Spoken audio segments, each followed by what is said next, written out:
we're going to be talking about solving multi-step equations. And for a warm-up, we've just got some equations like we were working on in the previous lesson. So go ahead and pause it and try them on your own to make sure you know what you're doing. And once you're done, go ahead and check. Remember, first thing we always do is draw a line down through the equal sign. And when we're solving an equation, all we're trying to do is get a variable by itself. The way I get this variable by itself is to get rid of this plus 914.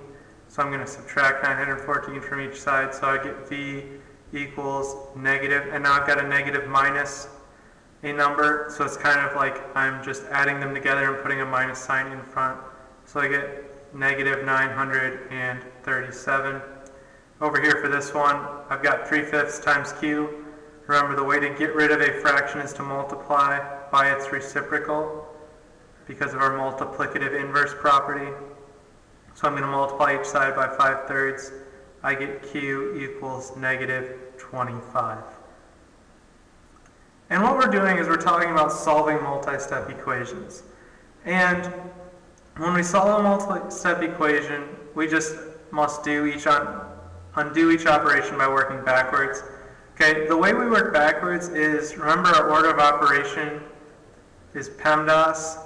The way we're going to solve equations, we're going to work backwards. So you may have talked about this in previous classes. We kind of use SADMEP in order to solve equations. This is one way to think about it.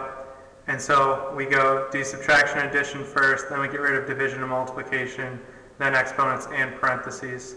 Okay, this is one way to think of it. I will explain a little different way once we start in the first example, but I just wanted to bring this up because this is probably how some of you have thought about it before.